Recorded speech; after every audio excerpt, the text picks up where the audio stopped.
नमस्कार, आप देख रहे हैं टॉप एजेंडा। मैं हूं आपके साथ उन्नति भटनागर। बुलेटिन का आगाज बड़ी अपडेट के साथ, जहां सीएम योगी के गोरखपुर दौरे का दूसरा दिन है। सीएम महंत अवैधनाथ की पुण्यतिथि में होंगे शामिल।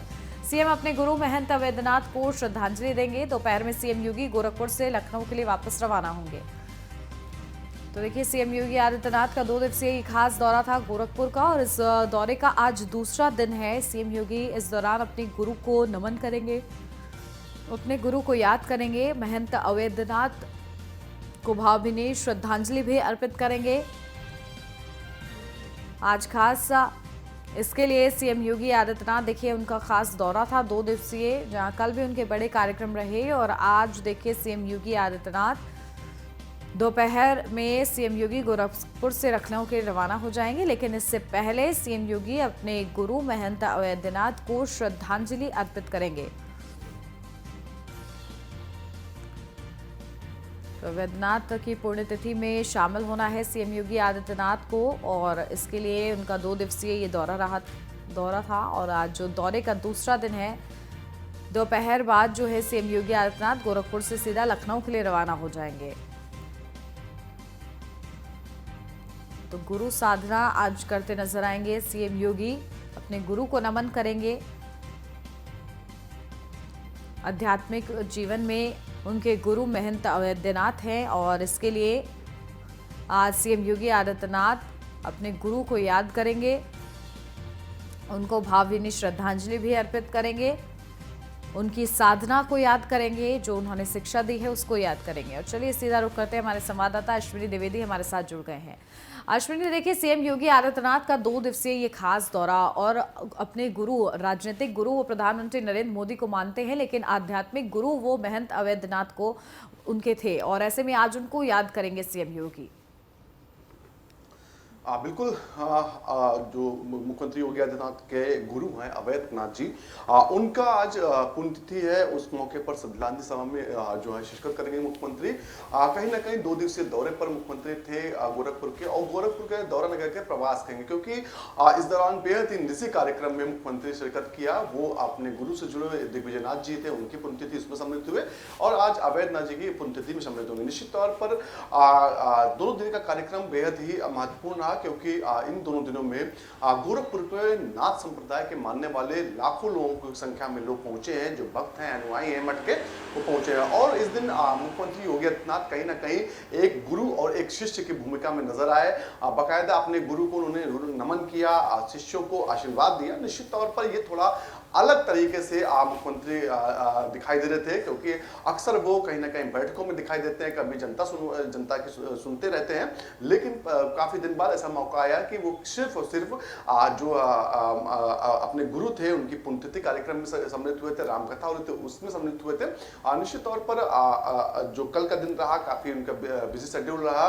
कल पूरे दिन अपने लोगों के साथ बैठे रहे, मुलाकात की, चाहे वो अनुयायी थे, जो मानने वाले लोग थे वो आ रहे थे, उनके साथ बैठक कर रहे थे, मुलाकात कर रहे थे।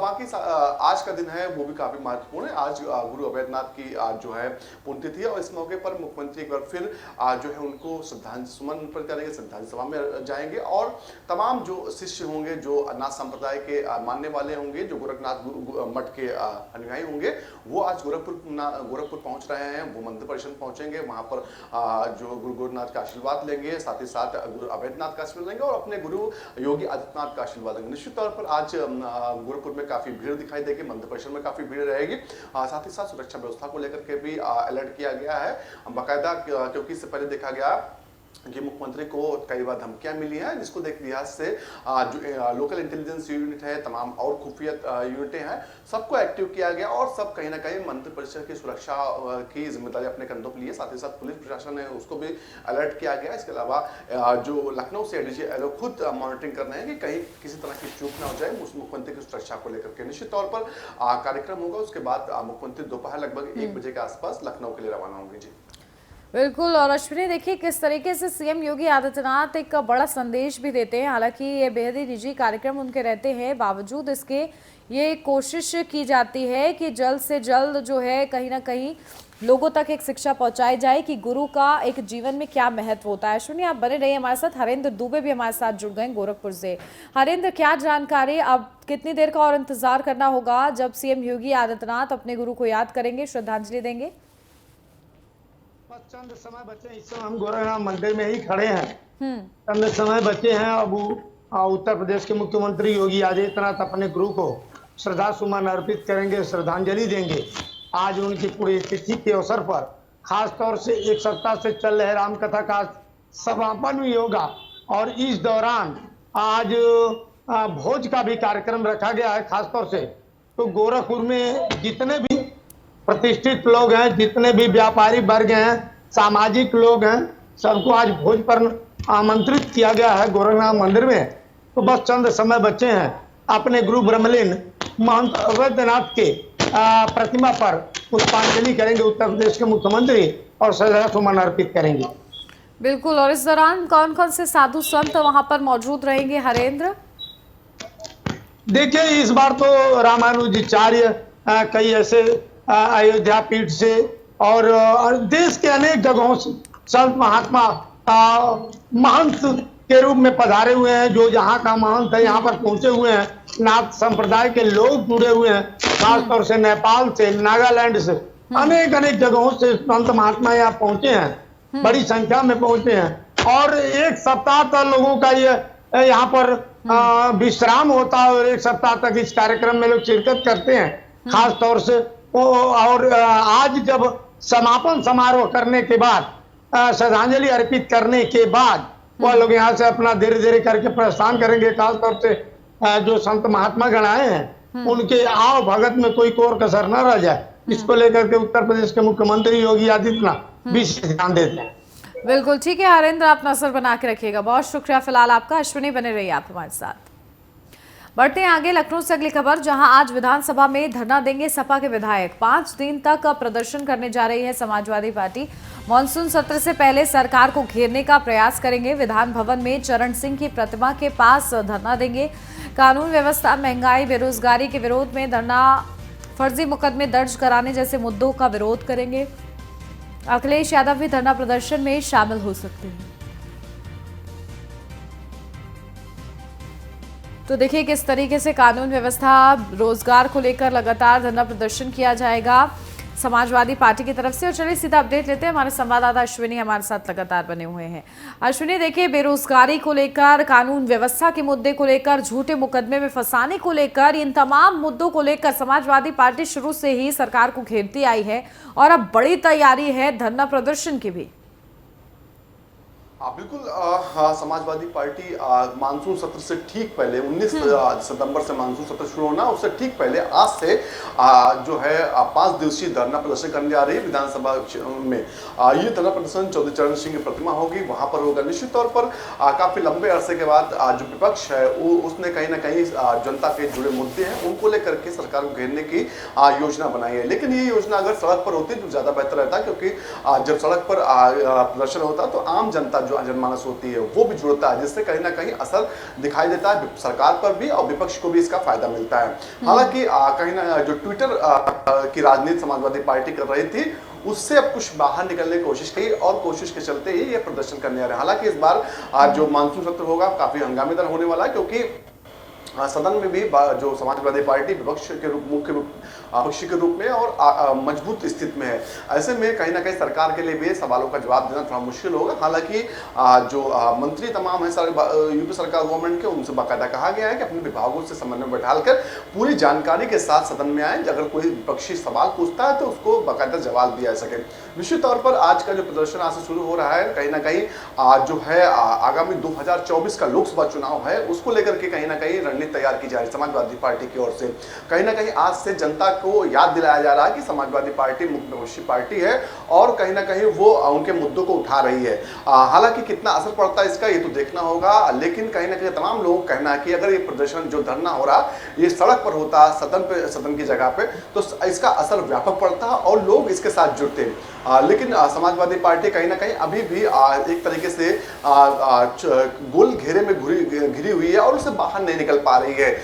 कहीं ना कहीं जो उनके नीति नेता है वो अभी तक स्ट्रेटजी तैयार नहीं कर पा रहे कि इस भारतीय जनता पार्टी से कैसे लड़ना है। एक और भारतीय जनता पार्टी के पास संगठन, एक मजबूत संगठन है जो लगातार अपने काम करता रहता है। 2024 का चुनाव होना है और अभी से उसकी तैयारियां शुरू हो गई हैं। बाकी विपक्षी पार्टियों की बात करें तो अभी तक उन्होंने सोचा तक नहीं कि आगे करना क्या। निश्चित तौर पर इसी का फायदा जो है भारतीय जनता पार्टी को चुनाव मिलता है, क्योंकि उनकी रणनीति जो होती है वो बेहतर होती है और दूसरी पार्टियों की अपेक्षा। जी बिल्कुल। और देखिए क्या फायदा इसका मिलता है समाजवादी पार्टी को, क्योंकि जनता से जुड़े हुए ये मुद्दे हैं, ये देखना होगा। बहुत शुक्रिया अश्विनी आपका तमाम अपडेट के लिए।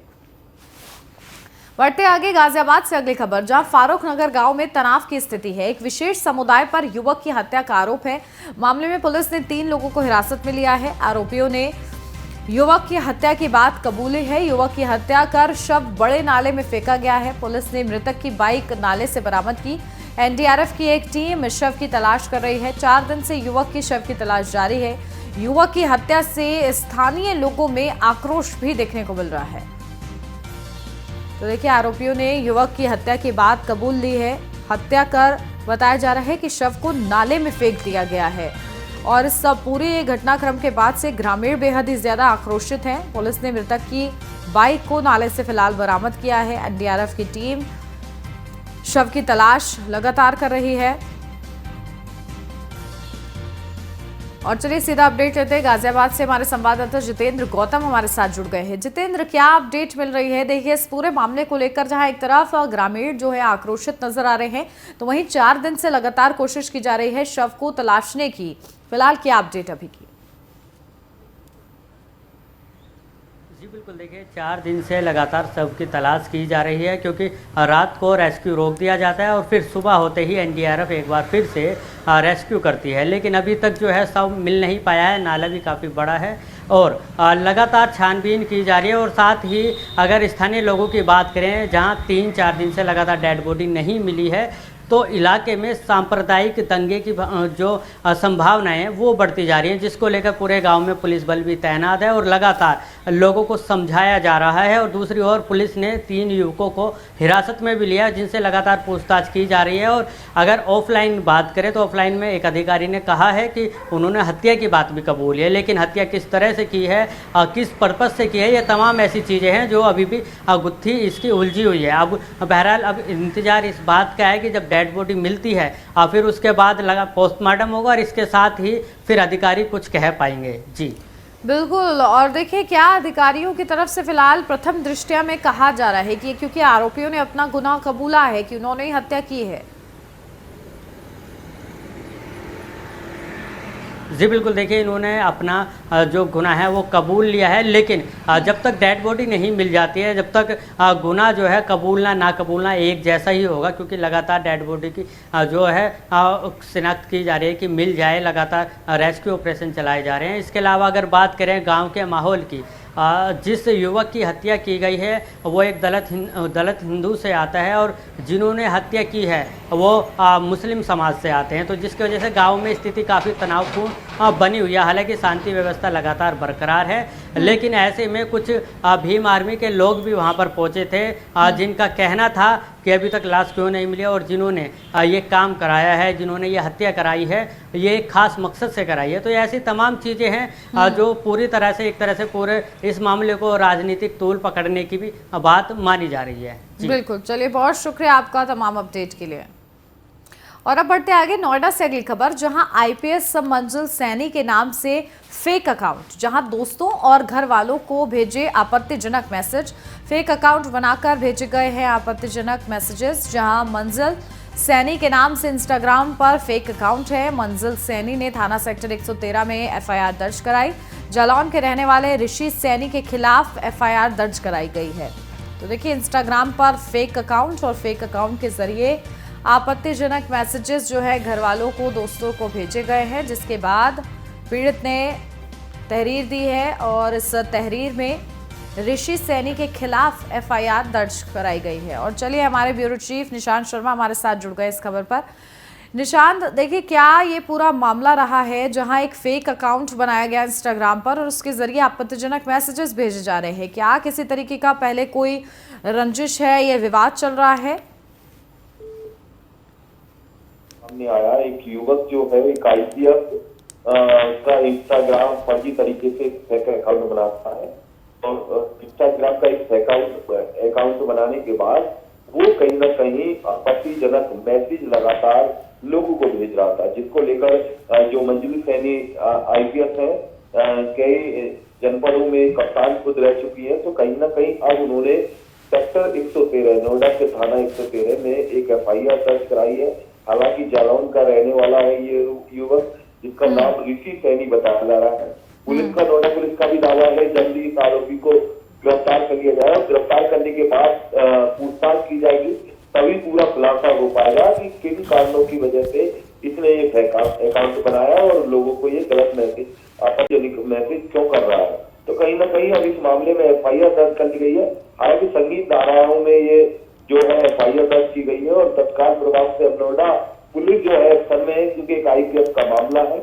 IPS के मामले को देखते हुए तत्काल प्रभाव से FIR दर्ज की गई है इंस्टाग्राम फेक अकाउंट बनाने के मामले में। और जल्दी जो युवक आरोपी है उस ऋषि सैनी की गिरफ्तारी करेगी नोएडा पुलिस। बिल्कुल, और देखिए ऋषि ने ऐसा क्यों किया है इसका भी पता लगाने की कोशिश पुलिस की तरफ से की जाएगी। चलिए, बहुत शुक्रिया निशांत आपका।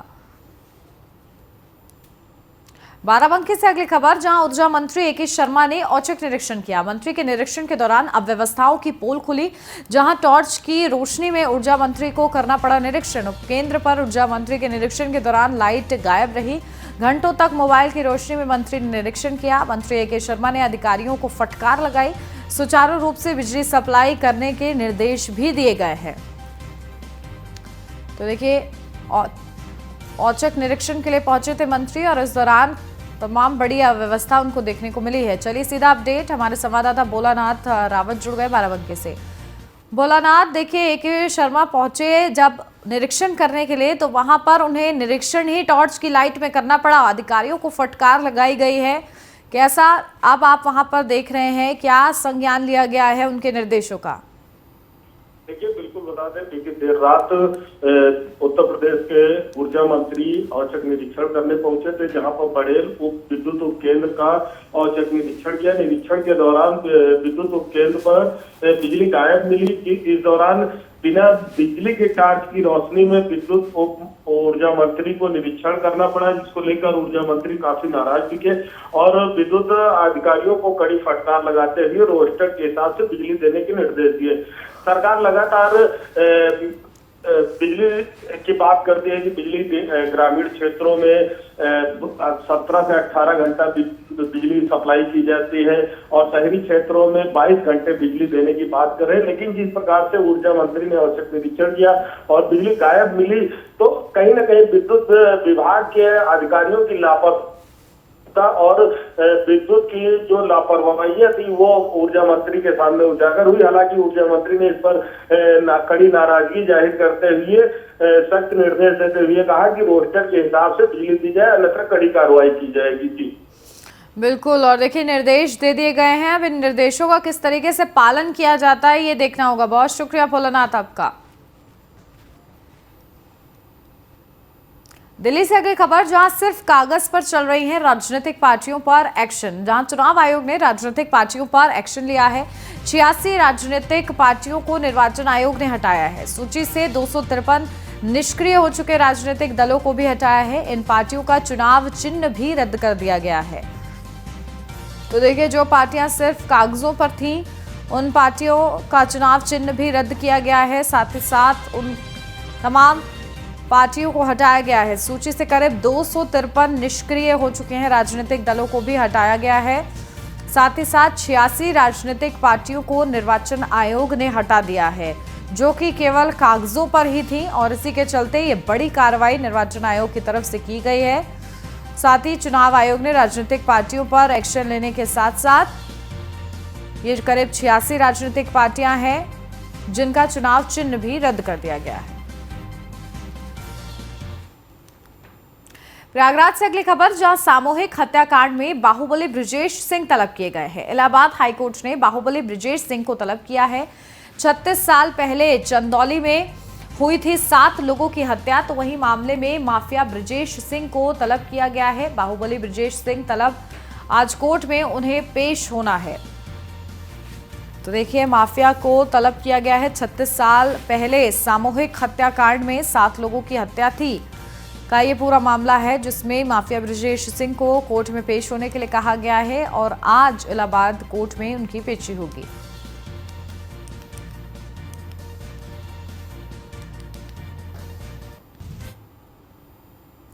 उत्तर प्रदेश के मदरसों के सर्वे का काम शुरू हो गया है। एसडीएम, बीएसए और डीएमओ सभी मिलकर सर्वे के काम को अंजाम दे रहे हैं। सर्वेक्षण में लेखपालों से भी मदद ली जा रही है। 12 बिंदुओं पर जिले भर में यह सर्वे किया जा रहा है। 15 अक्टूबर तक सर्वे पूरा करने का आदेश दिया गया है। 25 अक्टूबर तक शासन को रिपोर्ट उपलब्ध कराई जाएगी। तो वहीं आपकी टीवी स्क्रीन में यूपी के 4 जिलों की तस्वीर, जहां पहली अलीगढ़, तो दूसरी बुलंदशहर, तीसरी आगरा, चौथी हमीरपुर से है। तो देखिए, मदरसों गैर मान्यता प्राप्त जो मदरसे हैं उनके सर्वे शुरू हो गए हैं। 15 तारीख तक रिपोर्ट भी तैयार कर ली जाएगी और इसके लिए देखिए अलग अलग जगह से तस्वीरें आपको दिखा रहे हैं, अलीगढ़, बुलंदशहर, आगरा और हमीरपुर से, जहां पर सर्वे चल रहा है। और इस सर्वे के जरिए तमाम जानकारियां जो हैं जुटाई जा रही हैं प्रशासन की तरफ से, जिसमें खास तौर से वित्तीय पोषण की जानकारी जुटाई जा रही है कि आखिर कहां से वित्तीय पोषण इन मदरसों का हो रहा है, क्या तालीम यहाँ पर दी जा रही है, ताकि मदरसों की तस्वीर आने वाले दिनों में बदली जा सके और बच्चों को एक अच्छी शिक्षा मिल सके।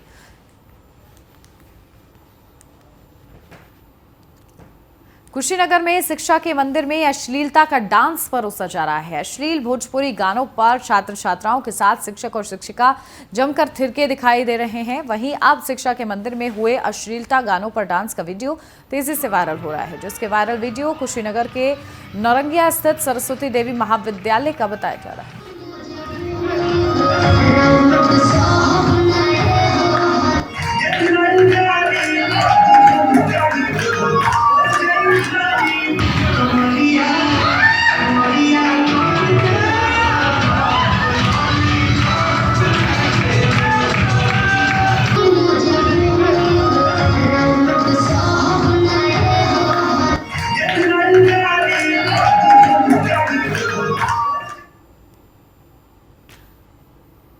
लखनऊ मेट्रो के दूसरे चरण के चारबाग से वसंत कुंज तक प्रस्तावित ईस्ट वेस्ट कॉरिडोर को अपडेशन के बाद यूपी सरकार को सौंप दिया गया। चारबाग से वसंत कुंज तक पूर्व पश्चिम कॉरिडोर की कुल लंबाई 11.165 किलोमीटर होगी, जिसमें एलिवेटेड लंबाई 4.286 किलोमीटर होगी, जबकि भूमिगत लंबाई 6.879 किलोमीटर होगी।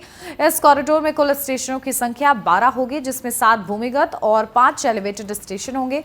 इस प्रस्तावित कॉरिडोर के पूरा होने का अनुमानित समय 5 साल है। वहीं इस पर लोग क्या सोचते हैं, देखिए संकिता की रिपोर्ट।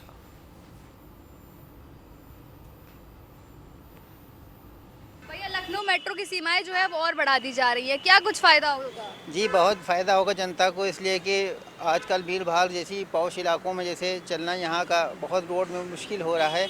जाम भीड़ भाड़ इलाकों उसको सुविधा मेट्रो वाली से बहुत सही हो जाएगी। अच्छा, किराया विराया ठीक है, महंगा तो नहीं लगता लखनऊ मेट्रो? नहीं नहीं, बिल्कुल नहीं, बिल्कुल जब से मेट्रो आया है बिल्कुल बिल्कुल सही बेस्ट चल रहा है जब से।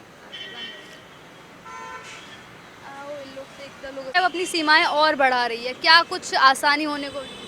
बिल्कुल आसानी हो गई है। वैसे ये पास तो 3-4 साल पहले ही हो गया था, लेकिन ये किसी वजह से रुका हुआ था, लेकिन बहुत अच्छा होगा क्योंकि अब जो रूट है फाइनल वाला, इसका ना मेडिकल कॉलेज है, अमीनाबाद है, ये सब रूट कवर होगा, उससे लोगों को आसानी होगी। इससे ये आसानी होगी कि लोगों को आने जाने में सहूलियत होगी, किराया कम लगेगा और ये अच्छी चीज़ है। मेट्रो जितनी बढ़ेगी उतनी लोगों को सहूलियत होगी और आसानी से मतलब कि लोग एक स्थान से दूसरे स्थान तक पहुंच सकते हैं, तो ये होना चाहिए, ज़रूर होना चाहिए। काफ़ी अच्छा है, जैसे कि फैमिली के साथ जाते हैं सभी लोग, और भी मतलब नई नई चीज़ें और भी बन रही है, जैसे अपने और अमीनाबाद से और भी स्टार्ट हो रही है चारबाग वाली मेट्रो, जिससे बहुत अच्छा मेट्रो बन रहा है। किराया एकदम बेस्ट है, सही है, मतलब 30-20 रुपया मुझसे सही है बस। भैया, लखनऊ मेट्रो के दूसरे चरण में चारबाग से लेकर वसंत कुंज तक जो है अब सीमाएं और बढ़ा दी जाएंगी, जिसमें कुल 12 स्टेशन आएंगे, जिनमें 7 भूमिगत होंगे और 5 जो है एलिवेटेड होंगे। इसमें कई सारे जो पुराने स्थान हैं उनको जोड़ने की कोशिश की जा रही है। लखनऊ के जो मुख्य प्रमुख स्थान हैं, जिनमें अमीनाबाग, ठाकुरगंज और कई पांडेगंज जैसे कई सारे पुराने इलाके हैं, जिनको जोड़ा जाएगा इस रूट के थ्रू। और भीड़-भाड़ जो है बहुत ज़्यादा हद तक कम हो जाएगी, जिस पर हमने कुछ लोगों से बात करी। हालांकि लखनऊ मेट्रो के एमडी जो है इस वक्त यूरोप के दौरे पर है और उनके मैनेजमेंट भी उनके साथ ही यूरोप के दौरे पर है इस प्रोजेक्ट को लेकर कुछ बात की वजह से। इसके अलावा हमने लोगों से बात करी और उनसे जाना कि क्या कुछ आसानी हो जाएंगी उनको लखनऊ मेट्रो की सीमाएं बढ़ने को लेकर। हालांकि यूपी सरकार जो है लगातार कोशिश कर रही है कि लखनऊ को और कैसे आगे बढ़ाया जाए। जनसंख्या नियंत्रण कानून को लेकर राजनीति तेज हो गई है। राष्ट्रीय स्वयं सेवक संघ ने रायपुर में बैठक कर जनसंख्या नियंत्रण को लेकर प्रस्ताव पारित किया। इस प्रस्ताव पर राज्य के स्वास्थ्य मंत्री टीएस सिंहदेव ने बड़ा बयान दिया। स्वास्थ्य मंत्री ने कहा कि आरएसएस एक समुदाय विशेष को लेकर यह बात कह रही है। देखिए इससे जुड़ी एक खास रिपोर्ट।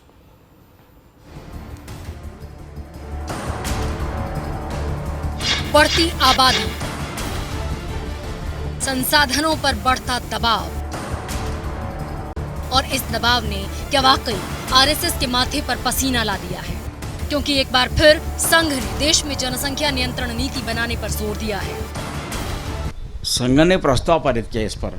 आप प्रस्ताव देख लीजिए कि अगले 50 वर्षों के बाद कितने युवा हाथ काम करने के लिए चाहिए, वो ध्यान में रखकर अपने नैसर्गिक संसाधनों की सीमितता ध्यान में रखकर एक लंबे समय के लिए जनसंख्या नीति एक बननी चाहिए। नेशनल पॉपुलेशन पॉलिसी, उसको समान रूप से सभी पर लागू करना चाहिए। संघ का प्रस्ताव पहले से है, उसको आप पढ़ लीजिए। जनसंख्या नीति के लिए संघ ने प्रस्ताव पारित पहले ही कर दिया था। उसी प्रस्ताव में अगले 50 सालों का लक्ष्य है, लेकिन कांग्रेस को आरएसएस के इरादे पर संदेह है और इसी पर भूपेश बघेल कहते हैं, आरएसएस के लोग दोहरी मानसिकता की बात करते हैं। पहले बच्चे पैदा करने पर जोर देते हैं और अब जनसंख्या नियंत्रण की बात कर रहे हैं। ऐसे में सवाल है कि आरएसएस देश में जिस जनसंख्या नियंत्रण नीति को लागू करने की बात कर रहा है, क्या वो एक धर्म विशेष को टारगेट करने का जरिया है या फिर वास्तव में विकास के लिए जनसंख्या पर नियंत्रण जरूरी है, ऐसा संघ सोचता है। Bureau report, news 1 India. और इसी के साथ टॉप एजेंडा में मेरे साथ फिलहाल बस इतना ही। खबरों का सिलसिला आगे भी जारी है। आप देखते रहिए न्यूज़ 1 इंडिया।